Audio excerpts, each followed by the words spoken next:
Hi, I'm Claire and this is Craig, and right now we were supposed to be travelling around Australia and New Zealand in a campervan. But since we had to cancel those plans, we decided to buy our own van and have a go at self-converting it into a campervan. Neither of us have a huge amount of DIY experience, and being in a wheelchair adds another challenge, so it's going to be an interesting experience. In this episode we'll be figuring out our plumbing system and building our second cabinet.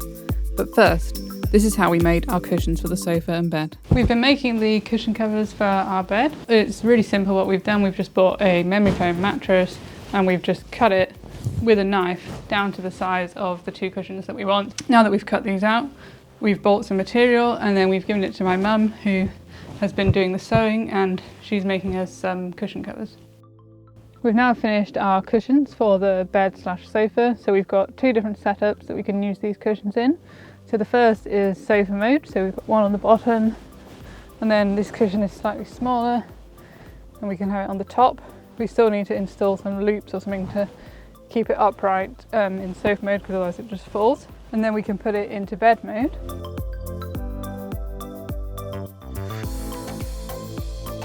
And then we just take this cushion and put it here, and then it's in bed mode. And we've got a zip on it here, so if it gets dirty we can just take the mattress out and wash the cover.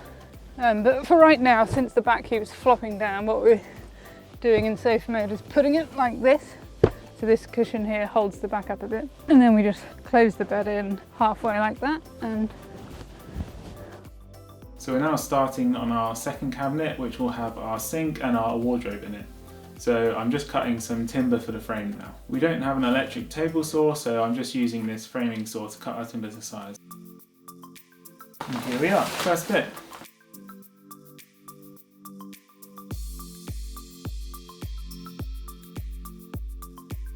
So we've made some progress on our sink cabinet. We've now got it standing up. We've got the sink in at the top, and we've got a space underneath where we're going to put a couple of big jerry cans, one for fresh water and one for grey water. we're just going to test out our plumbing system now for the very first time, and we're going to do it out here so that if there's any leaks, then at least the leaks will be outside and not making the van all wet. So we're going to see if it works. What we have is a very simple system.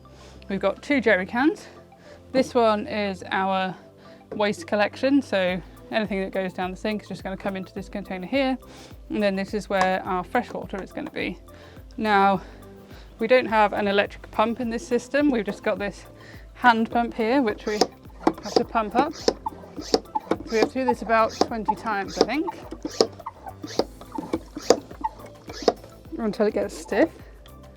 And the reason that we've got this hand pump system rather than a water pump, an electric water pump, which will just pump the water for you, is because we wanted to have a water filter, which means that we can fill up from other sources other than just actual drinking water taps.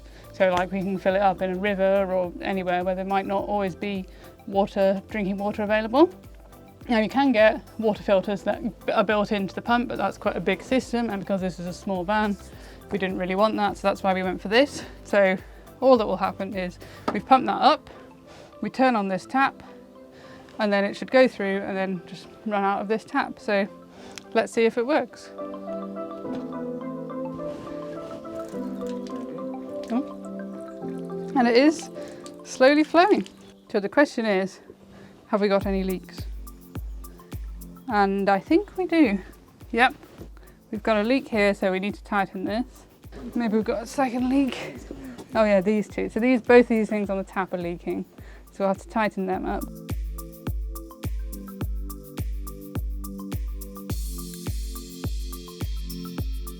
Craig's just tightened the nuts up, so let's see if it works now without any leaks.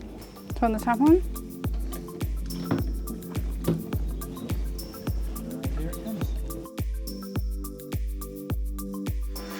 So don't think we have any leaks anymore, which is good.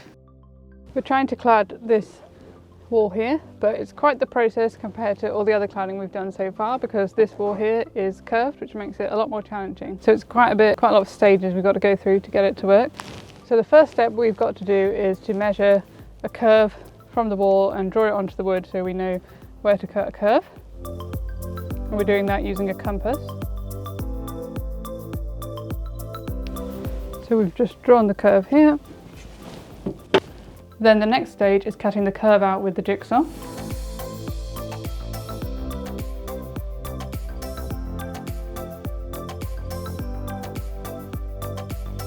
Then we bring this piece of wood that we've just cut back into the van, and then we measure out where we need to cut here.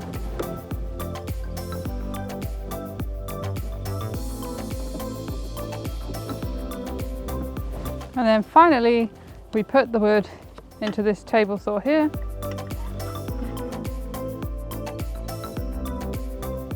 Now we just need to sand it down and it's ready to go in. And there we are, that's one piece done. So now we've just got to do the rest, same again, until we finish.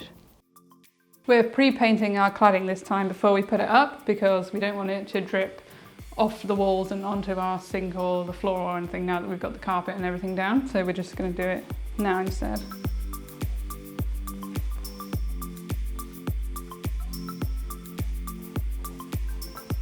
And while we're waiting for that to dry, we're working on the frame for the rest of the cabinet. We're now ready to install the countertop on our sink cabinet. What we did is we made a cardboard template by measuring around all the grooves and everything for this countertop, and then we put that onto the wood and drew it round so that we got the shape. And then we cut it out with the jigsaw, and then we filed and sanded it down, smoothed it out, and then oiled the wood. And now it is ready to go on. So now we're just going to clamp it in place, and then we're going to put some screws up to secure it in place. So now we've got the countertop positioned exactly where we want it, so we're ready to start drilling.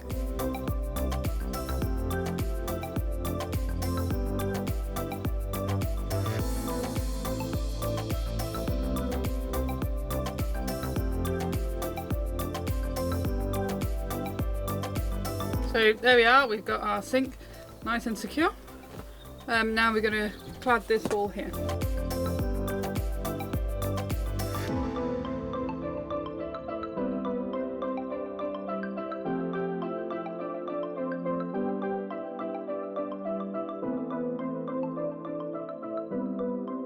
So we've put the cladding on, but now that it's done, I think actually that pre-painting was a bit of a waste of time, because in the act of hammering we've got some black marks on this nice white paint now, and I think we need to paint over it again, otherwise it's just going to look really bad.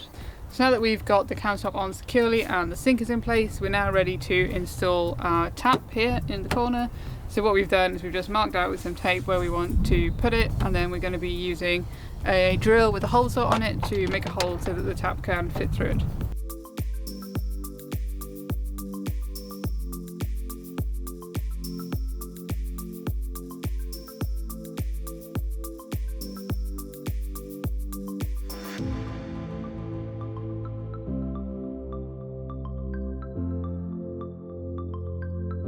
We've now installed our plumbing system into the van. This blue jerry can right here is our freshwater container, and it actually has an inbuilt water filter in it, so we don't actually have to fill up from a drinking water source. We can fill up from something like a river or a lake or something that you wouldn't normally be able to drink from. And it also has a hand pump built into it as well, just here. So what we have to do is pump that up. That creates pressure in the jerry can, which actually enables the water to flow around the system, and then we don't actually need any electric pump or anything to get the water to flow. The water comes out of the jerry can through a food grade hose into a quick disconnect, and then through a metal braided hose and out of the tap. We've added the quick disconnect so that we can quickly take the jerry can out of the van to fill up with water, and we've also left some slack in the hoses so that we can empty any excess water that's in the hose out of the van rather than into the cupboard. We've used a mixer tap here, but we have only cold water in this system, so the hot tap does absolutely nothing right now. However, the reason that we chose this tap is because of this hose which comes out so we can get around the sink, but mainly so that we can also use it outside. The water pressure in this tap is not brilliant. It's enough to wash your hands, but it's still pretty slow. So this is both good and bad. If you're trying to do something like fill up a sink or something, it's going to be pretty annoying because it will take quite a long time. But at the same time, we only have 20 litres of water available, so we do need to be mindful of how much we use, and having a lower pressure is going to help us to not use too much.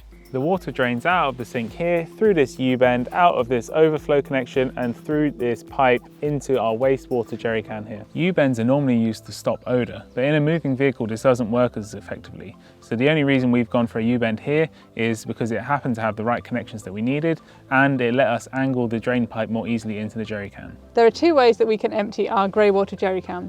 The first method is to take this handy piece of pipe here, attach it to the tap connection and then open the tap and then just let it run out onto the ground.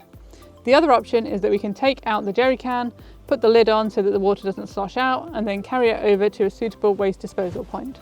If we are wanting to go for the option of emptying the water straight onto the ground, then we do need to make sure that everything in that grey water tank is actually safe to be on the ground, so all the soaps and everything that we've used must be biodegradable. We just need to put the doors on to finish this cabinet now, but we'll do that next time along with building the other cupboard at the back of the van. So we'll see you then.